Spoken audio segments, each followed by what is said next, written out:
ആശ്വാസം നേടാം. ഹൃത്തിനുള്ളിൽ ജീവൻ നൽകും വചനം, തിരുവചനം.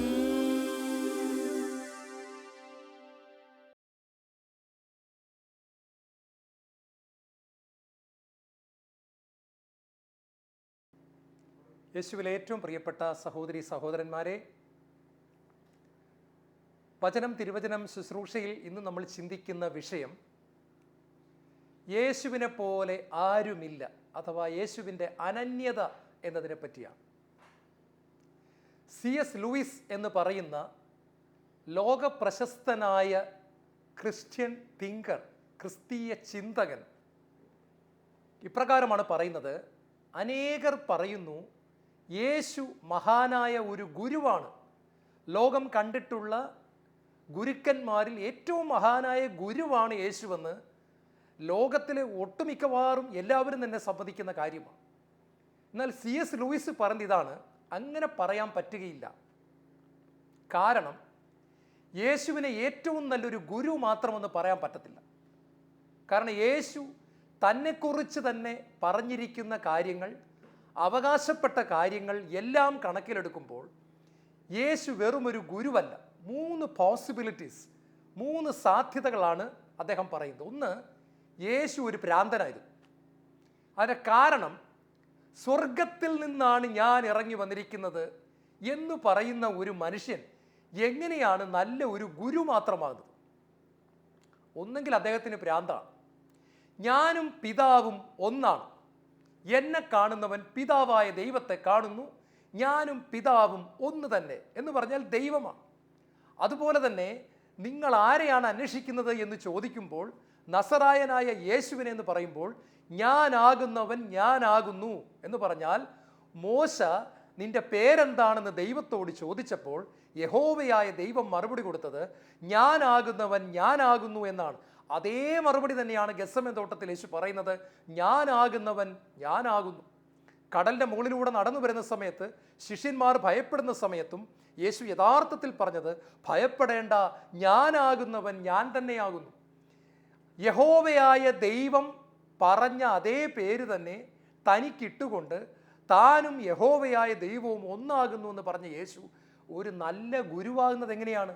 അങ്ങനെ ഗുരുവാകാൻ സാധ്യതയില്ല. ഒന്നുകിൽ യേശു ഒരു ഭ്രാന്തനായിരുന്നു, യേശുവിനെ ഒരു ഭ്രാന്തനായിട്ട് നിങ്ങൾ അംഗീകരിച്ചാൽ മതി. 2, യേശു പിശാചു ബാധിതനായിരുന്നു. കാരണം യേശു ചെയ്ത അത്ഭുതങ്ങൾ ഒരു വെറും ഗുരുവിനെ കൊണ്ട് ചെയ്യാൻ പറ്റുകയില്ല. ഒരു വെറും ഗുരുവായ ഒരു മനുഷ്യന് യേശു ചെയ്ത അത്ഭുതങ്ങൾ ചെയ്യാൻ പറ്റുകയില്ല. അന്ധന് കാഴ്ച കൊടുക്കുക, ചെകിടിന് കേൾവി കൊടുക്കുക. ഒന്നുകിൽ യേശു നല്ല ഒന്നാന്തര ഒരു ലോകം കണ്ടിട്ടുള്ള ഏറ്റവും വലിയ മന്ത്രവാദിയും പിശാചു ബാധിച്ചവനുമായിരുന്നു. അങ്ങനെയാണ് യേശു അത്ഭുതം ചെയ്തത്. പക്ഷേ യേശുവിൻ്റെ ജീവിതവുമായിട്ട് നോക്കുമ്പോൾ പിശാചാകാനും വഴിയില്ല. 3ാമത് C.S. ലൂയിസ് പറയുന്ന സാധ്യത, അവിടുന്ന് ദൈവം തന്നെയായിരുന്നു, അവിടുന്ന് ദൈവപുത്രനായിരുന്നു, അവിടുന്ന് ദൈവം മനുഷ്യനായി അവതരിച്ചവനായിരുന്നു, വചനം മാംസമായി മാറിയവനായിരുന്നു. ഈ 3-1 നിങ്ങൾ വിശ്വസിച്ചേ പറ്റൂ. യേശുവിനെ വെറും ഒരു ഗുരുവെന്ന് മാത്രം പറയാൻ പറ്റുകയില്ല. അദ്ദേഹം പറയാണ്, ഈ 3-1 നിങ്ങൾ വിശ്വസിക്കണം, അല്ലാതെ രക്ഷയില്ല. പ്രിയപ്പെട്ടവരെ, യേശുവിൻ്റെ ജീവിതത്തിൻ്റെ മുഴുവനും നമ്മൾ ചിന്തിക്കുമ്പോൾ 3ാമത് പറഞ്ഞതാണ് സത്യമെന്ന് നമ്മൾ മനസ്സിലാകുന്നു. ലോകത്താരും പറയാത്ത ചില കാര്യങ്ങൾ യേശു പറഞ്ഞു. എന്നെ കാണുന്നവൻ പിതാവിനെ കാണുന്നു. പീലിപ്പോസേ, പിതാവിനെ എനിക്ക് കാണിച്ചു തരിക നീ പറയുന്നത് എന്തുകൊണ്ട്? എന്നെ കാണുന്നവൻ പിതാവിനെ കാണുന്നു. ചിലർ ചോദിക്കുന്നത് കേട്ടിട്ടുണ്ട്, യേശു ദൈവമാണെന്ന് എന്തെങ്കിലും പറഞ്ഞിട്ടുണ്ടോ? ഉണ്ട്. എന്നെ കാണുന്നവൻ പിതാവിനെ കാണുന്നു, ഞാനും പിതാവ് ഒന്നാണ് എന്ന് പറഞ്ഞവൻ ലോകത്തിൽ ആരുമില്ല, അത് യേശു ക്രിസ്തു മാത്രമാണ്. യേശുവിൽ ഏറ്റവും പ്രിയപ്പെട്ട ദൈവമക്കളെ, യേശുവിനെ പോലെ ആരുമില്ല എന്നുള്ള നമ്മുടെ വിഷയത്തിൽ 1ാമതായിട്ട് നമ്മൾ ചിന്തിക്കുന്നത്, അവൻ്റെ ജനനം വ്യത്യസ്തമായിരുന്നു. അവൻ ജനിച്ചതുപോലെ മറ്റാരും ജനിച്ചിട്ടില്ല. യേശയ്യാ പ്രവാചകന്റെ പുസ്തകം 7-ാം അധ്യായം അതിൻ്റെ 14-ാമത്തെ തിരുവചനത്തിൽ പറയുന്നു, കന്യക ഗർഭം ധരിച്ചൊരു പുത്രനെ പ്രസവിക്കും, അവൻ ഇമ്മാനുവേൽ എന്ന് വിളിക്കപ്പെടും. കന്യക ഗർഭം ധരിച്ച് ഒരു പുത്രനെ പ്രസവിക്കും. ലോക ചരിത്രത്തിൽ ഇന്നുവരെ ഉണ്ടാകാത്ത ഒരു കാര്യം. പുരുഷന്റെ ക്രോമസോമുകൾ, പുരുഷൻ്റെതായിട്ടുള്ളതൊന്നും സ്പർശിക്കാതെ, പുരുഷന്റെ ഭാഗഭാഗിത്വം ഇല്ലാതെ ഒരേ ഒരാൾ ജനിച്ചിരിക്കുന്നു. അത് കർത്താവായ യേശു ക്രിസ്തു. യേശുവിനും 500 വർഷങ്ങൾക്ക് മുമ്പ് അത് മുൻകൂട്ടി പ്രവചിക്കപ്പെടുകയും ചെയ്തു. ഇതാണ് അടയാളം. രക്ഷകന്റെ അടയാളം എന്ന് പറയുന്നത് ഭൂമിയിലെ ഒരു അപ്പനില്ലാതെ സ്വർഗത്തിലെ പിതാവിൻ്റെ വചനം ഒരു സ്ത്രീയുടെ കന്യകയുടെ ഗർഭപാത്രത്തിൽ വന്ന് അതിൽ നിന്നും രൂപം കൊള്ളുന്ന ഒരു മനുഷ്യനുണ്ടാകും. അതാണ് രക്ഷകൻ, അതാണ് മിശിഹ എന്നുള്ള വലിയൊരു അടയാളം ലോകത്തിന് നൽകപ്പെട്ടു. പ്രിയപ്പെട്ട സഹോദരങ്ങളെ, ലോകത്തിൽ ഒരുപാട് മഹാന്മാർ ജനിച്ചിട്ടുണ്ട്, മത നേതാക്കൾ കടന്നു വന്നിട്ടുണ്ട്, നല്ല മനുഷ്യരുണ്ടായിട്ടുണ്ട്, ഒരുപാട് നല്ല ഉപദേശം കൊടുത്തവരുണ്ട്. എന്നാൽ അവർക്കെല്ലാം ഭൂമിയിലെ ഒരപ്പനുണ്ടായിരുന്നു. നമ്മൾ മനസ്സിലാക്കണം, ഭൂമിയിലെ ഒരപ്പനില്ലാതെ ദൈവത്തിൻ്റെ ശ്വാസമായി, ദൈവത്തിൻ്റെ വചനമായി കടന്നു വന്ന യേശുവിനെ പോലെ മറ്റാരുമില്ല എന്ന് ബൈബിൾ പഠിപ്പിക്കുന്നു. അവനെ പോലെ മറ്റൊരു വ്യക്തിയില്ല, യേശുവിന് തുല്യനായി ആരുമില്ല. കാരണം അവൻ്റെ ജനനം വ്യത്യാസമായിരുന്നു. 2, അവൻ്റെ ജീവിതം വ്യത്യാസമായിരുന്നു. ഹെബ്രായ ലേഖനം 4-ാം അധ്യായത്തിൻ്റെ 15-ാമത്തെ വാക്യത്തിൽ പറയുന്നു, നമ്മെപ്പോലെ എല്ലാവിധത്തിലും പരീക്ഷിക്കപ്പെട്ടെങ്കിലും ഒരിക്കൽ പോലും പാപം ചെയ്യാത്തവനാണ് അവിടുന്ന്. നമ്മെപ്പോലെ എല്ലാ വിധത്തിലും പരീക്ഷിക്കപ്പെട്ടവരാണ്. ചിലരെങ്കിലും പ്രാർത്ഥിക്കാൻ എൻ്റെ അടുത്ത് വരുമ്പോൾ ചോദിക്കാറുണ്ട്, എൻ്റെ പൊന്നു ബ്രദറെ, എനിക്കുണ്ടാകുന്ന പ്രലോഭനങ്ങൾ യേശുവിനുണ്ടായിട്ടുണ്ടോ? എനിക്കുണ്ടാകുന്ന ശക്തമായ ജഡിക ചിന്തകളും പ്രലോഭനങ്ങളും യേശുവിനുണ്ടായിട്ടുണ്ടോ? യേശുവിനിത് മനസ്സിലാക്കാൻ പറ്റുമോ? ബൈബിൾ പറയുന്നു, നമ്മെപ്പോലെ എല്ലാവിധത്തിലും അവിടെ നിന്ന് പരീക്ഷിക്കപ്പെട്ടു. അതുകൊണ്ടാണ് ബൈബിൾ പറയുന്നത്, നമ്മുടെ ബലഹീനതകളിൽ നമ്മോടൊത്ത് സഹതപിക്കാത്ത ഒരു പ്രധാന പുരോഹിതനല്ല അവിടെ നിന്ന്. നമ്മൾ ബലഹീനരായി തീരുമ്പോൾ, നമ്മൾ വീണു പോകുമ്പോൾ നമ്മോട് സഹതാപം ഇല്ലാത്ത ഒരാളല്ല അവിടെ നിന്ന്. പകരം സഹതപിക്കുന്ന, കരുണ കാണിക്കുന്ന, മനസ്സലിവുള്ള, നമ്മുടെ പ്രലോഭനങ്ങളുടെ ഡെപ്ത് അറിയാവുന്ന, ആഴമറിയാവുന്ന, അതിൻ്റെ തീവ്രത അറിയാവുന്ന ഒരു രക്ഷകനാണ് അവിടെ നിന്ന്. കാരണം അവിടെ നിന്ന് സ്വർഗത്തിലായിരുന്ന സമയത്ത് അവിടത്തേക്ക് പ്രലോഭനത്തിൻ്റെ ശക്തി എന്താണെന്ന് അറിയത്തില്ലായിരുന്നു. പ്രിയപ്പെട്ടവരെ, ഞാൻ ഈ പറയുന്നത് സത്യമാണ്. ദൈവമായിരിക്കെ പ്രലോഭനം എങ്ങനെ ഇരിക്കുമെന്ന് ദൈവത്തിന് ഒരിക്കലും അറിയത്തില്ലായിരുന്നു. ദൈവം അത് അനുഭവിച്ചറിഞ്ഞത് എപ്പോഴാണെന്നറിയാമോ? അവിടുന്ന് മനുഷ്യനായി മാറിയപ്പോഴാണ് അവിടുന്ന് പ്രലോഭനത്തിൻ്റെ ഡെപ്ത്, ആഴം, ശക്തി, പവർ, സ്ട്രെങ്ത് ഇതെല്ലാം അവിടത്തേക്ക് മനസ്സിലായത്. അതുകൊണ്ട് ദൈവത്തിൻ്റെ വചനം പറയുകയാണ്, നമ്മൾ പ്രലോഭന സമയത്ത് വട്ടം കറങ്ങുമ്പോൾ, വീണു പോകുമ്പോൾ അവിടത്തേക്ക് സഹതാപമാണുള്ളത്. അവിടുത്തെ മനസ്സലിയുന്നു, അവിടത്തേക്ക് കോപമില്ല, അവിടുത്തെ കരങ്ങൾ നീണ്ടുവരുന്നു, നമ്മെ താങ്ങിയെടുക്കുന്നു. സാരമില്ല മോനെ, വീണുപോയെങ്കിൽ സാരമില്ല മോളെ, എഴുന്നേറ്റ് വരിക എന്ന് പറയുന്നു. കാണുക, നമ്മോട് സഹതപിക്കുന്ന ഒരു പ്രധാന പുരോഹിതനാണ് അവിടെ നിന്ന്. എന്നിട്ട് പറയാണ്, അവിടെ നിന്ന് എല്ലാ വിധത്തിലും പരീക്ഷിക്കപ്പെട്ടെങ്കിലും ഒരിക്കൽ പോലും പാപം ചെയ്തിട്ടില്ല. പ്രിയപ്പെട്ട ദൈവമക്കളെ, ഇങ്ങനെ ആരാണ് ലോകത്തുള്ളത്? ഒരിക്കൽ പോലും പാപം ചെയ്യാത്ത ആരെയാണ് നിങ്ങൾ കണ്ടിട്ടുള്ളത്? ഒരിക്കൽ പോലും പാപം ചെയ്യാതെ ലോക ചരിത്രത്തിൽ മണ്ണിന്റെ മുകളിലൂടെ നടന്നു പോയവൻ യേശു ക്രിസ്തുവാണ്. അവനെപ്പറ്റി ഹേറോദേസ് പറഞ്ഞു, ഇവനിൽ ഞാൻ ഒരു കുറ്റവും കാണുന്നില്ല. പീലാത്തോസ് കൈ കഴുകിയിട്ട് പറഞ്ഞു, നിഷ്കളങ്കന്റെ രക്തത്തെയാണ് ഞാൻ നിങ്ങൾക്ക് കൊലയ്ക്ക് തരുന്നത്, ഇത് എൻ്റെ പുറത്തെടുക്കാൻ പറ്റത്തില്ല, ഞാൻ കൈ കഴുകുകയാണ്, അവനിൽ ഒരു കുറ്റവും ഞാൻ കാണുന്നില്ല. പിശാച് അവനെ നോക്കി വിളിച്ചു പറഞ്ഞു, നീ പരിശുദ്ധനാണ്, you are the holy one of God, നീ ദൈവത്തിൻ്റെ പരിശുദ്ധനാണ്, നിന്നിൽ പരിശുദ്ധി മാത്രമേ ഉള്ളൂ, നിന്നിൽ ഞാൻ പാപം കാണുന്നില്ല എന്ന് പിശാച് പോലും വിളിച്ചു പറയുന്നു. പിതാവായ ദൈവം വിളിച്ചു പറയുന്നു, ഇതെൻ്റെ പൊന്നോമന പുത്രൻ, ഇവനിൽ ഞാൻ പ്രസാദിച്ചിരിക്കുന്നു, ഇവൻ്റെ വാക്ക് കേൾക്കുവിൻ. ദൈവം വിളിച്ചു പറയുന്നു, പിശാച് വിളിച്ചു പറയുന്നു, ഹേറോദേസ് വിളിച്ചു പറയുന്നു, പീലാത്തോസ് വിളിച്ചു പറയുന്നു. യേശുവിനെ അറസ്റ്റ് ചെയ്യാൻ ചെന്ന പട്ടാളക്കാർ അറസ്റ്റ് ചെയ്യാതെ തിരിച്ചു ചെന്നിട്ട് തന്നെ അയച്ചവരോട് പറയാണ്, അവൻ്റെ പ്രസംഗം എന്തൊരു പ്രസംഗമാണ്, അവൻ്റെ വാക്കുകളുടെ മനോഹരിത, അതിൻ്റെ സൗന്ദര്യം, അതിൻ്റെ സ്നേഹം, അവൻ സംസാരിക്കുന്ന പോലെ ആരും സംസാരിച്ചിട്ടില്ല, ഇത് പാപമില്ലാത്തവൻ്റെ സംസാരമാണ്. പ്രിയപ്പെട്ടവരെ, യേശു തന്നെ ചോദിക്കുന്നുണ്ട്, നിങ്ങളിൽ ആർക്ക് എന്നിൽ പാപം തെളിയിക്കാൻ സാധിക്കും? മനുഷ്യവർഗത്തിൻ്റെ രക്ഷകനായി. നിങ്ങൾക്കറിയാം, നനഞ്ഞ തോർത്തിന് വെള്ളത്തെ വലിച്ചെടുക്കാൻ പറ്റത്തില്ല, ഉണക്ക തോർത്തിന് മാത്രമേ വെള്ളത്തെ വലിച്ചെടുക്കാൻ പറ്റൂ. പാപിയായ ഒരു രക്ഷകന് പാപത്തെ വലിച്ചെടുക്കാൻ പറ്റത്തില്ല. അതുകൊണ്ട് അവിടുന്ന് പാപമില്ലാത്തവനായി വന്നു, പാപത്തെ വലിച്ചെടുക്കാൻ വന്നു. അവൻ്റെ ജീവിതം സാക്ഷ്യപ്പെടുത്തുന്നു, യേശു വ്യത്യസ്തനാണ്, അവനെ പോലെ ആരുമില്ല. യേശുവിൻ്റെ അധികാരം വ്യത്യാസമായിരുന്നു. മത്തായി സുവിശേഷം 28-ാം അധ്യായം 20-ാമത്തെ തിരുവചനം, യുഗാന്ത്യം വരെ ഞാൻ എന്നും നിങ്ങളോടുകൂടി ഉണ്ടായിരിക്കും, പ്രിയപ്പെട്ട ദൈവമക്കളെ, ഒന്ന് ചിന്തിച്ചു നോക്കിക്കേ. ലോകത്തിൽ ആരാ ഇത് പറഞ്ഞിട്ടുള്ളത്? ആരെക്കൊണ്ടാണ് ഇത് പറയാൻ പറ്റുന്നത്? ഞാൻ മരിച്ചു പോകുന്നതോടുകൂടി എൻ്റെ പ്രസംഗം അവസാനിക്കും. വട്ടായിലിച്ച മരിച്ചു പോകുന്നതോടുകൂടി വട്ടായിലിച്ചിൻ്റെ പ്രസംഗമൊക്കെ യൂട്യൂബിൽ കിടപ്പുണ്ടാകും. ശാലോൻ TV കൂടെ പിന്നെയും കാണിക്കുമായിരിക്കും. നായ്ക്കമ്പറമ്പലച്ചനും പനക്കലച്ചനും ഒക്കെ സ്വർഗത്ത് പോയി കഴിഞ്ഞാലും അവരുടെ പ്രസംഗമൊക്കെ നമുക്ക് കേൾക്കാൻ പറ്റുമായിരിക്കും. പക്ഷെ അവരിവിടെ ഇല്ല. അവരുടെ പ്രസംഗം യൂട്യൂബിൽ കാണാൻ പറ്റും, അവരുടെ പ്രസംഗം നമുക്ക് വീണ്ടും TV കൂടെ കാണാൻ പറ്റും. പക്ഷെ അവർ നമ്മോട് കൂടിയില്ല. എന്നാൽ യേശു പറയുകയാണ്, എൻ്റെ പ്രസംഗം നിങ്ങളുടെ കൂടെ ഉണ്ടെന്നല്ല പറയുന്നത്, ഞാൻ നിങ്ങളോട് കൂടെ ഉണ്ട്. ലോകത്തിൻ്റെ അവസാനം വരെ, ഭൂമി കത്തിത്തീരുന്ന സമയം വരുമെന്ന് പത്രോസ് പറയുന്നു. എല്ലാം ചാരമായി പോകും, കത്തിത്തീരും. അന്നുവരെയും ഞാൻ നിങ്ങളോടുകൂടി ഉണ്ടായിരിക്കും. ഓസ്ട്രേലിയയിലിരുന്ന് ശാലോം ടെലിവിഷൻ കാണുന്ന മകളെ, ദൈവം പറയാണ്, ഈ വചന ശുശ്രൂഷ നടക്കുന്ന സമയത്ത് യേശു ക്രിസ്തു അവിടെയുണ്ട്.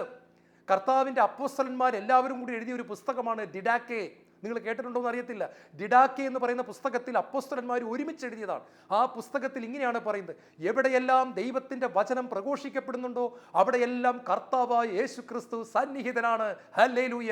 ദൈവത്തിൻ്റെ വചനം ടെലിവിഷനിലൂടെ നിങ്ങളുടെ വീട്ടിൽ വരുമ്പോൾ അവിടെ യേശു ക്രിസ്തു കടന്നു വരുന്നു. വചനം പ്രസംഗിക്കപ്പെടുന്ന സ്ഥലത്തെല്ലാം യേശു ക്രിസ്തു സന്നിഹിതനാണ്. അമേരിക്കയിലിരുന്ന് വചനം കേൾക്കുമ്പോൾ യേശു അവിടെ വരുന്നു. ആഫ്രിക്കയിലിരിക്കുമ്പോൾ അവിടെ വരുന്നു. റഷ്യയിലിരിക്കുമ്പോൾ അവിടെ വരുന്നു. ബോംബെയിലിരിക്കുമ്പോൾ അവിടെ വരുന്നു. കേരളത്തിലുണ്ടപ്പോൾ അവിടെയുണ്ട്. യുഗാന്ത്യം വരെ എന്നും ഞാൻ നിങ്ങളോടുകൂടി ഉണ്ടായിരിക്കും. ഓരോ വിശുദ്ധ കുർബാനയിലും അവിടുന്ന് ശരീരമായി രക്തമായി കടന്നു വരുന്നു. എൻ്റെ നിങ്ങളുടെ ഹൃദയത്തിൽ അവിടെ നിൽക്കുന്നു. ഞാൻ ഈ വചനം പ്രസംഗിച്ചുകൊണ്ടിരിക്കുമ്പോൾ ഞാൻ ഉയർത്തെഴുന്നേറ്റ് യേശു ക്രിസ്തുവിൻ്റെ സാന്നിധ്യം അറിയുന്നു. ഞാൻ പ്രസംഗിക്കുന്ന സമയത്ത് I can feel the presence of Jesus. യേശുവിൻ്റെ സാന്നിധ്യം ഞാൻ അറിയുന്നു. പ്രിയപ്പെട്ടവരെ, യുഗാന്ത്യം വരെ ഞാൻ നിങ്ങളോടുകൂടി ഉണ്ടായിരിക്കും. I will be with you for ever and ever and ever. ഇങ്ങനെ പറഞ്ഞത് യേശു മാത്രമാണ്. അവിടെ നിന്ന് വ്യത്യസ്തനാണ്. അതുകൊണ്ടാണ് മർക്കോസിന്റെ സുവിശേഷം 4-ാം അധ്യായത്തിന്റെ അവസാന ഭാഗത്ത് നമ്മൾ കാണുകയാണ്, കാറ്റും കടലും പോലും ഇവനെ അനുസരിക്കുന്നല്ലോ. ഇവൻ ആരാണ്? സ്വർഗത്തിലും ഭൂമിയിലുമുള്ള എല്ലാ അധികാരവും എനിക്ക് നൽകപ്പെട്ടിരിക്കുന്നു. യുഗാന്ത്യം വരെ ഞാൻ നിങ്ങളോടുകൂടി ഉണ്ടായിരിക്കും. ഈശോ പറയാണ്, ഈ സ്വർഗത്തിലെ അധികാരം മാത്രമല്ല ഭൂമിയിലെ അധികാരം, ഭൂമിയിലത് മാത്രമല്ല പ്രപഞ്ചത്തിലെ അധികാരം, മുഴുവൻ അധികാരവും എൻ്റെ പിതാവ് എന്നെ ഏൽപ്പിച്ചിരിക്കുകയാണ്. ഇതാണ് യേശു വ്യത്യസ്തനാകുന്നത്. പ്രിയപ്പെട്ടവരെ, ഇങ്ങനെ ലോകത്ത് മറ്റൊരാളും ഇല്ല. അടുത്തതായി, അവൻ്റെ മരണം വ്യത്യസ്തമായിരുന്നു. നിങ്ങൾക്കറിയാമോ, മനുഷ്യനായി പിറക്കുന്ന എല്ലാവരും ഒരിക്കൽ മരിക്കും. സത്യത്തിൽ ദൈവത്തിൻ്റെ പദ്ധതിയിൽ നമ്മൾ മരിക്കത്തില്ലായിരുന്നു. അത് കേൾക്കുമ്പോഴാണ് നമ്മൾ ഞെട്ടിപ്പോകുന്നത്. ദൈവം നമ്മളെ സൃഷ്ടിച്ച സമയത്ത് ദൈവത്തിൻ്റെ മനസ്സിൽ നമ്മൾ മരിക്കാൻ പാടില്ലായിരുന്നു. മരണം മനുഷ്യൻ അനുഭവിക്കാൻ പാടില്ലായിരുന്നു എന്നതായിരുന്നു ദൈവത്തിൻ്റെ പദ്ധതി. അതിന് മനുഷ്യനൊരു കാര്യം ചെയ്യണമായിരുന്നു. ഈ നന്മതിന്മകളെക്കുറിച്ചുള്ള അറിവിൻ്റെ വൃക്ഷത്തിൻ്റെ ഫലം തിന്നാതെ ജീവൻ്റെ വൃക്ഷത്തിൻ്റെ ഫലം തിന്നിരുന്നെങ്കിൽ മനുഷ്യൻ മരിക്കത്തില്ലായിരുന്നു. പക്ഷെ അവൻ വലിയ മണ്ടത്തരം കാണിച്ചു. അവൻ മരണത്തെ കൈനീട്ടി സ്വീകരിച്ചു. നമ്മളൊരു കാര്യം ഓർക്കണം, പാപം ചെയ്തത് കൊണ്ട് മാത്രമാണ് മനുഷ്യൻ മരിക്കുന്നത്. ഒരു പാപവും നമ്മിലില്ലെങ്കിൽ നമ്മൾ മരിക്കാൻ പറ്റത്തില്ല. പാപം മരണത്തെ കൊണ്ടുവരുന്നു. യേശു ക്രിസ്തു യഥാർത്ഥത്തിൽ മരിക്കാൻ പാടില്ല, കാരണം യേശുവിൽ പാപമില്ല. പക്ഷെ യേശു മരിക്കാൻ കാരണം എന്താണ്? നിങ്ങൾ ബൈബിൾ ശ്രദ്ധിച്ച് വായിക്കുമ്പോൾ കാണാം, യേശു കുരിശിൽ മരിച്ചു എന്നല്ല പറഞ്ഞിരിക്കുന്നത്. യേശു കുരിശിൽ കിടന്ന് എല്ലാം പൂർത്തിയായി എന്നറിഞ്ഞു കഴിഞ്ഞപ്പോൾ അവൻ കഴുത്ത് ചരിച്ച് തൻ്റെ ആത്മാവിനെ പിതാവിൻ്റെ കരങ്ങളിൽ സമർപ്പിച്ചു. ഇങ്ങനെ ആരെങ്കിലും മരിക്കുന്നത് കണ്ടിട്ടുണ്ടോ? ആളുകൾ മരിച്ചു പോകുകയാണ് ചെയ്യുന്നത്. യേശു മരണത്തെ ഏറ്റെടുക്കുകയാണ് ചെയ്തത്. താൻ മരിക്കാൻ സന്നദ്ധനാണെന്ന് പറഞ്ഞ് ആത്മാവിനെ സമർപ്പിച്ചു. അന്നേരമാണ് യേശു മരിച്ചത്. അല്ലേ, യേശുവിന് മരിക്കാൻ പറ്റില്ല, കാരണം യേശുവിൽ പാപമില്ല. 1 പത്രോസ് 2-ാം അധ്യായത്തിന്റെ 24-ാമത്തെ വചനം പറയുന്നു, നമ്മുടെ പാപങ്ങൾ സ്വന്തം ശരീരത്തിൽ ഏറ്റെടുത്തുകൊണ്ട് അവൻ നമുക്ക് വേണ്ടി പരിഹാര ബലിയായി തീർന്നു. ഇത് നാം പാപത്തിന് മരിച്ച് നീതിക്ക് വേണ്ടി ജീവിക്കേണ്ടതിന്. ലോകത്തിലെ എല്ലാവരും മരിക്കുന്നത് അവരുടെ പാപ നിമിത്തമാണെങ്കിൽ യേശു ക്രിസ്തു മരിച്ചത് ഈ ജോണിന്റെ പാപത്തിന് വേണ്ടി, ചാക്കോയുടെ പാപത്തിന് വേണ്ടി, മറിയാമ്മയുടെ പാപത്തിന് വേണ്ടി, ഏലിയാമ്മയുടെ പാപത്തിന് വേണ്ടി, അന്തോനിയുടെ പാപത്തിന് വേണ്ടി. പ്രിയപ്പെട്ട മക്കളെ ഓർക്കണം, ലോകത്തിലെ മറ്റു മനുഷ്യരുടെ പാപങ്ങൾക്ക് വേണ്ടിയാണ് യേശു മരിച്ചത്. അവൻ്റെ മരണം വ്യത്യാസമാണ്. ഹെബ്രായ ലേഖനം 9-ാം അധ്യായം 15-ാം തിരുവചനം, ബൈബിളിൽ എനിക്ക് ഏറ്റവും ഇഷ്ടപ്പെട്ട 2-ാമത്തെ വചനമാണിത്. 1-ാമത്തെ വചനം യോഹന്നാൻ 3:16 അവനിൽ വിശ്വസിച്ചവൻ ആരും നശിച്ചു പോകാതെ നിത്യജീവൻ പ്രാപിക്കാൻ ദൈവം തൻ്റെ ഏകജാതന നൽകിയെന്ന് പറയുന്ന വചനം. 2-ാമത് എനിക്ക് ഏറ്റവും ഇഷ്ടപ്പെട്ട വചനം ഹെബ്രായർ 9:15. അവിടെ പറയുന്നത് എന്താണെന്നറിയാമോ? നിയമം ലംഘിച്ചവർക്ക് അവൻ തൻ്റെ മരണത്താൽ രക്ഷയായി തീർന്നു. നിങ്ങൾക്കറിയാമോ, ചില ഗൾഫ് രാജ്യങ്ങളിൽ ട്രാഫിക് സിഗ്നൽ ചുവപ്പ് ലൈറ്റ് കത്തിക്കിടക്കുമ്പോൾ നമ്മൾ ക്രോസ് ചെയ്താൽ, ഒരു രാജ്യത്ത് ഞാൻ കണ്ടൊരു കാര്യമാണ്, ഇന്ത്യൻ രൂപ 20 ലക്ഷം രൂപ പിഴയുള്ള ഒരു സ്ഥലമുണ്ട്. ഒരു രാജ്യത്തിൻ്റെ ഒരു പ്രത്യേക തിരക്കുള്ള ട്രാഫിക് പോയിന്റാണ്. അവിടുത്തെ ചുവപ്പ് ലൈറ്റ് നമ്മൾ അറിയാതെ ക്രോസ് ചെയ്ത് അപ്പുറം ചെന്നാൽ 20 ലക്ഷം രൂപ പിഴയടച്ചാൽ മാത്രമേ ജയിലിൽ നിന്ന് പുറത്തു വരാൻ പറ്റൂ. അല്ലെങ്കിൽ നമ്മൾ ആജീവനാന്ത കാലം അവിടെ കിടക്കണം. അത് പിഴയടയ്ക്കാൻ പറ്റാതെ ഒരുപാട് പേര് ആ രാജ്യത്ത് കിടപ്പുണ്ടെന്നാണ് അറിയാൻ സാധിച്ചത്. ഇതുപോലെ നമ്മുടെ പാപത്തിൻ്റെ പിഴയടയ്ക്കാൻ സാധിക്കാതെ നിയമം ലംഘിച്ചവർക്ക്, ഞാനും നിങ്ങളും ദൈവത്തിൻ്റെ നിയമം ലംഘിച്ചവരാണ്, ഒരിക്കലെങ്കിലും ലംഘിച്ചവരാ, ഭൂമിയിൽ എല്ലാ മനുഷ്യരും ലംഘിച്ചവരാ. ഇവിടെ ഈശോയെ പറ്റി പറയാണ്, നിയമം ലംഘിച്ചവർക്ക് അവൻ തൻ്റെ മരണത്താൽ രക്ഷയായി തീർന്നു. ശിക്ഷയാകാതെ രക്ഷയാകുവാൻ യേശു നമുക്ക് പകരമായി മരിച്ചു. അങ്ങനെ നിയമം ലംഘിച്ച നമുക്ക് കിട്ടേണ്ട ശിക്ഷ അവൻ സ്വന്തമായി ഏറ്റെടുക്കുകയും നമ്മളെ ഫ്രീ ആക്കുകയും നമുക്ക് കിട്ടേണ്ട നരകം അവൻ അനുഭവിക്കുകയും അവൻ്റെ സ്വർഗം നമുക്ക് പകരമായി തരികയും ചെയ്തു. ഹല്ലേലൂയ. പ്രിയപ്പെട്ട ദൈവമക്കളെ, യേശുവിൻ്റെ മരണം വ്യത്യാസമാണ്. അവനെപ്പോലൊരു മരണം മറ്റാരും അനുഭവിച്ചിട്ടില്ല. അവൻ്റെ മരണവും വ്യത്യാസം തന്നെ, അവൻ്റെ ഉയർപ്പും വ്യത്യാസം തന്നെ. ലോകത്തിൽ ഒരുപാട് പേര് മരിച്ചിട്ട് ഉയർത്തിട്ടുണ്ട്, അതെല്ലാം യേശുവിൻ്റെ നാമത്തിലാണ്. ലാസർ ഉയർത്തു, നായില്ല വിധവയുടെ മകൻ ഉയർത്തു, വിശുദ്ധ വിൻസെന്റ് ഫെറർ 42 പേരെ ഉയർപ്പിച്ചിട്ടുണ്ട്.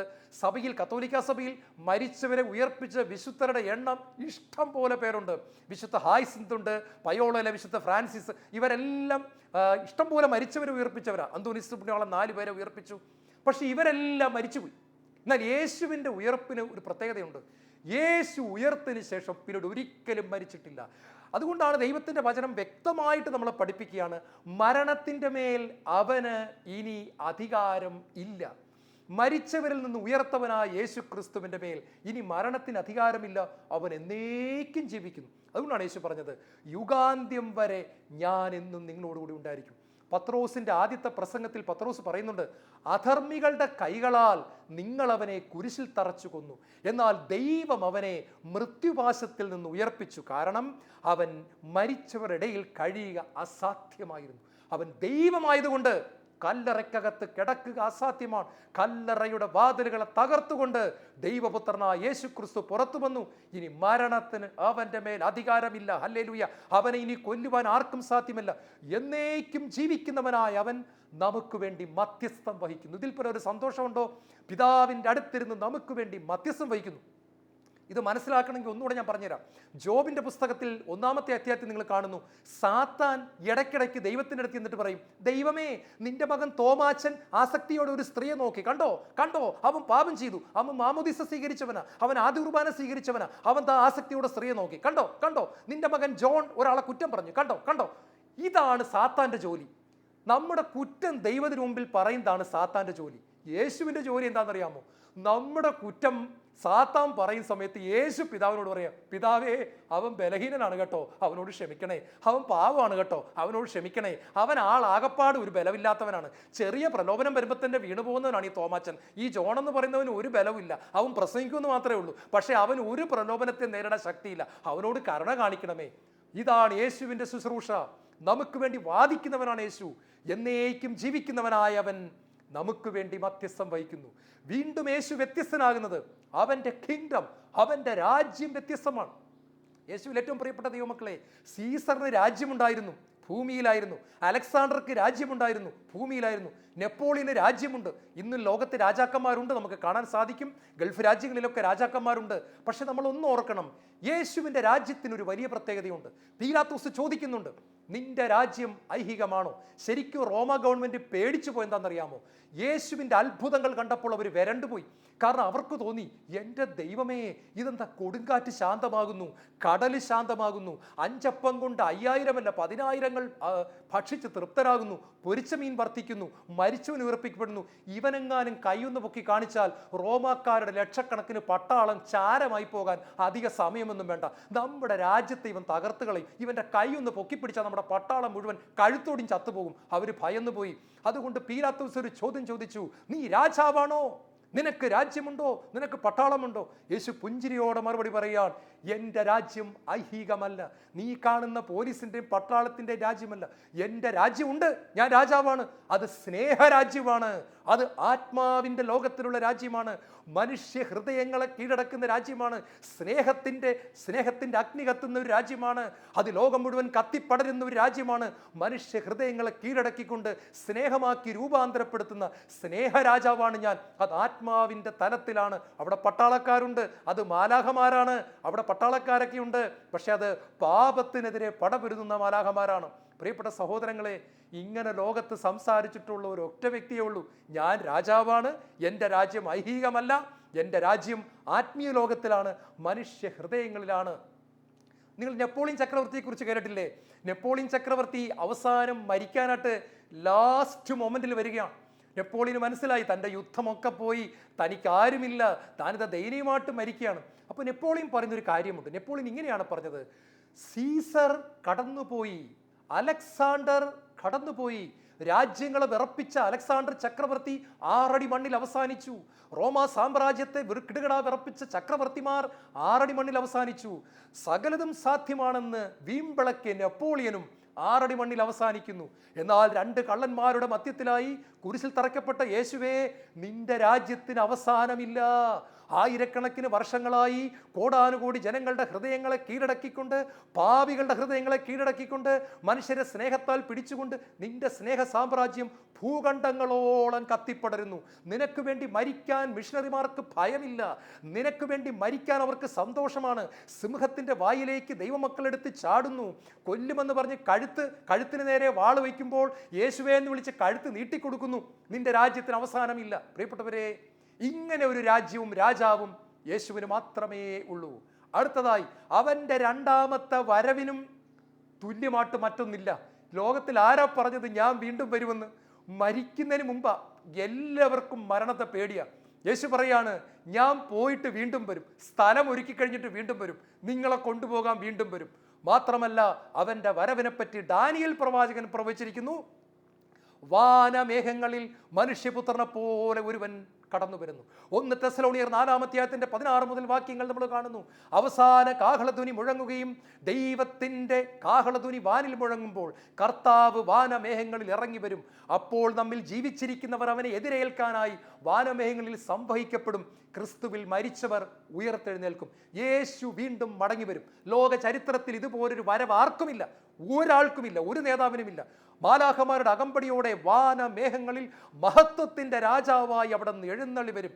കുരിശിൽ പിടഞ്ഞു മരിച്ചവനായിട്ടല്ല, മഹത്വത്തിൻ്റെ കർത്താവായി തേജസ്സുറ്റവനായി അവിടെ നിന്ന് കടന്നു വരും. അവിടുത്തെ വരവിന് തുല്യമായിട്ടൊരു സംഭവമില്ല. ഇനി ലോകത്ത് നടക്കാൻ പോകുന്ന ഏറ്റവും വലിയ കാര്യം മിശിഹായുടെ 2ാം വരവാണ്. ദൈവത്തിൻ്റെ വചനം ഇങ്ങനെ പറയുന്നു: അവൻ്റെ വലതുകാൽ ഒലിവ് മലയിലെടുത്ത് വയ്ക്കുമ്പോൾ ഒലിവ് മല 2ആയി പിളർന്നു പോകും. അവൻ എവിടെ നിന്നാണോ സ്വർഗാരോഹണം ചെയ്തത് അതേ സ്ഥലത്തേക്ക് തന്നെ അവൻ മടങ്ങി വന്ന് അവൻ്റെ കാൽ ഭൂമിയിൽ പതിക്കുമ്പോൾ ഒലിവ് മല 2ആയി പിളരും. ഭൂമിക്ക് അവൻ്റെ മഹത്വം താങ്ങാൻ പറ്റാതെ പർവ്വതങ്ങൾ പിളർന്നു പോകുമെന്ന് ദൈവത്തിൻ്റെ വചനം പറയുന്നു. അവൻ്റെ 2ാമത്തെ വരവ് മഹത്വത്തിൻ്റെ വരവാണ്. ഒന്നുകൂടെ പറഞ്ഞ് ഇന്നത്തെ ശുശ്രൂഷൻ അവസാനിപ്പിക്കുക. അവൻ്റെ വിധിയും വ്യത്യസ്തമാണ്. ഇന്ന് ഭൂമിയിൽ പണമുള്ളവന്, സ്വാധീനമുള്ളവന് ചില സമയത്തെങ്കിലും ജഡ്ജിമാരെ പോലും സ്വാധീനിക്കാൻ പറ്റുന്നുണ്ട്. നമ്മൾ പത്രങ്ങളിൽ ഇത് വായിക്കുന്നുണ്ട്. ജഡ്ജിമാരെ നിയന്ത്രിക്കാൻ ആരുണ്ട് എന്നൊക്കെ ചിലർ ചോദ്യം ചെയ്യാൻ തുടങ്ങി. ചില സമയത്തെങ്കിലും നമുക്ക് സംശയങ്ങൾ തോന്നുന്നു. ഒരുപാട് നല്ല ജഡ്ജിമാരുണ്ട്, പക്ഷെ ചില സമയത്ത് നമ്മുടെ മനസ്സിൽ ചില സംശയങ്ങൾ വരികയാണ്. ഇതെങ്ങനെയാണ് ഈ വിധി വരുന്നത്? അതവിടെ നിൽക്കട്ടെ. യേശുവിൻ്റെ വിധിയെപ്പറ്റി ബൈബിൾ പറയുകയാണ്, അവൻ്റെ വിധിയെപ്പോലെ ഒരു വിധിയില്ല. അന്ന് കർത്താവ് ഒരു കാര്യം പറയുന്നുണ്ട്, കർത്താവിനെ സ്വാധീനിക്കാൻ ആരെക്കൊണ്ടും പറ്റുകയില്ല. ഒരു കാര്യം കൂടെ പറയുന്നുണ്ട്, അന്ന് മുൻപന്മാർ പലരും പിൻപന്മാരാകും, പിമ്പന്മാർ പലരും മുൻപന്മാരാകും. ഇന്ന് ചിലർക്കെങ്കിലും ഒരു സങ്കടമുണ്ട്, എന്നെ ആരും അറിയുന്നില്ല, എനിക്ക് ശാലോം ടി വിയിൽ ഒരു അവസരം കിട്ടുന്നില്ല, എന്നെ ലോകത്തിൽ ആർക്കും അറിയത്തില്ല, എനിക്കൊരു വരവുമില്ല, ദൈവമേ എനിക്ക് ഒന്നുമില്ല. നിക്ക്, വെയിറ്റ് ചെയ്യ്, നിന്റെ സമയമായിട്ടില്ല മോനെ, നിന്റെ സമയമായിട്ടില്ല മോളെ. ഈ നമ്മുടെ ക്രിസ്തീയ ലോകത്തിലെ വലിയ പ്രസംഗർക്കൊക്കെ എനിക്ക് പലപ്പോഴും തോന്നിയിട്ടുണ്ട്, കിട്ടേണ്ട കയ്യടിയൊക്കെ ഇവിടെ തന്നെ കിട്ടിയിട്ടുണ്ട്. മിക്കവാറും ഇനി ഒന്നും കിട്ടാനില്ല. കാരണം ഇവിടെ തന്നെ ആളുകളുടെ ബഹുമതിയും കയ്യടിയും പുകഴ്ചയൊക്കെ ഇഷ്ടം പോലെ കിട്ടിയതുകൊണ്ട് ഇനി കർത്താവിൻ്റെ വരവിൽ പ്രത്യേകിച്ചൊന്നും കിട്ടാനില്ല. പക്ഷെ അന്ന് കിട്ടുന്ന ഒരു ഗ്രൂപ്പുണ്ട്. ഇവിടെ വെച്ച് ഒരു കയ്യടിയും ഒന്നും ഒരു അംഗീകാരവും കിട്ടാതെ ഈശോയ്ക്ക് വേണ്ടി ജീവിച്ചവർ, ശുശ്രൂഷ ചെയ്തവർ. ഈശോ പറഞ്ഞു വെച്ചു, അന്ന് മുൻപന്മാർ പിൻപന്മാരാകും, പിൻപന്മാർ മുമ്പന്മാരാകും. ഇന്ന് ക്രിസ്തീയ ലോകത്തിൽ ഒരുപാട് കയ്യടിയും പുകഴ്ചയും ഒക്കെ കിട്ടി വലിയ പൊങ്ങി നടക്കുന്ന ഒരുപാട് പേർക്ക് അന്ന് ഒന്നും കിട്ടത്തില്ല. അവർ പുറകോട്ട് മാറി നിൽക്കുമ്പോൾ ആരാരും അറിയപ്പെടാതെ നിന്നവരുടെ പേര് വിളിച്ച് അവരെ മാനിക്കുന്ന ഒരു ദൈവം സ്വർഗത്തിലുണ്ട്. അവന്റെ പേരാണ് യേശു ക്രിസ്തു. അവൻ നീതിമാനാകിയാൽ അവന്റെ വിധിക്ക് തെറ്റുപറ്റത്തില്ല. പ്രിയപ്പെട്ടവരെ, സകല ജനപദങ്ങളും നോക്കി നിൽക്കേ ഓരോ മക്കളുടെ പേര് വിളിച്ച്, ചിലപ്പോൾ അമ്മച്ചി 8 മക്കളെ പ്രസവിച്ചിട്ട് അവരെ കഷ്ടപ്പെട്ട് വളർത്തി, ബാക്കി സമയത്തൊക്കെ അച്ഛന്മാർക്കും സിസ്റ്റേഴ്സിനും ഞങ്ങളെപ്പോലുള്ളവർക്കും വേണ്ടിയൊക്കെ ഒരുപാട് കൊന്ത ചൊല്ലി അമ്മച്ചിയായിരിക്കും. അമ്മച്ചി ഈ ലോകത്ത് ആരും അറിഞ്ഞിട്ടില്ല. പക്ഷെ കർത്താവിന്റെ 2ാം വരവിലെ വിധിയുടെ സമയത്ത് അമ്മച്ചിയുടെ പേര് എല്ലാവരും കാണുക വിളിച്ച് വലിയൊരു സമ്മാനം തരുമ്പോൾ, സ്വർഗത്തിലെ മാലാഖമാരും വിശുദ്ധരും നോക്കി നിൽക്കുമ്പോൾ അമ്മച്ചിയുടെ പേര് പറഞ്ഞ് ദൈവം അമ്മച്ചിയെ മാനിക്കുന്ന ഒരു ദിവസം വരുമെന്ന് നമ്മുടെ ബൈബിൾ പഠിപ്പിക്കുന്നു. അന്ന് മുൻപന്മാർ പിമ്പന്മാരും, പിമ്പന്മാർ മുൻപന്മാരുമാകും. ഓരോരുത്തർക്കും പ്രതിഫലം നൽകാനാണ് ഞാൻ വരുന്നത്, കർത്താവ് വ്യക്തമായിട്ട് പറയുന്നു. പ്രിയപ്പെട്ട ദൈവമക്കളെ, നമ്മുടെ യേശുവിനെ പോലെ ആരുമില്ല. കണ്ണുകളടയ്ക്കാൻ പ്രാർത്ഥിക്കാം. യേശുവേ, അങ്ങിൽ വിശ്വസിക്കാൻ തന്ന ഭാഗ്യത്തിന് ഞങ്ങൾ നന്ദി പറയുന്നു. ഈ ലോകത്തിലെ മറ്റതെല്ലാം കടന്നു പോകും, അങ്ങേ ഞങ്ങളുടെ ആത്മാവിൽ കിട്ടിയത് മാത്രം കടന്നു പോകത്തില്ല. ദൈവത്തിൻ്റെ സ്നേഹം യേശുവിലൂടെ ലോകത്തിന് വെളിപ്പെട്ടത് അനുഭവിച്ചറിയാൻ ഭാഗ്യം തന്നതിന് നന്ദി പറയുന്ന കർത്താവേ, അങ്ങിൽ നിന്ന് അകന്നു പോകുന്ന നിമിഷങ്ങളിൽ ചേർത്ത് പിടിച്ച് വീഴാതെ കാക്കണമേ. വീണു പോയാൽ പിടിച്ചെഴുന്നേൽപ്പിക്കണമേ. കൂടുതൽ കൃപ തന്ന് മുന്നോട്ട് നടത്തണമേ. യേശുവേ സ്തോത്രം, യേശുവേ നന്ദി, യേശുവേ ആരാധന.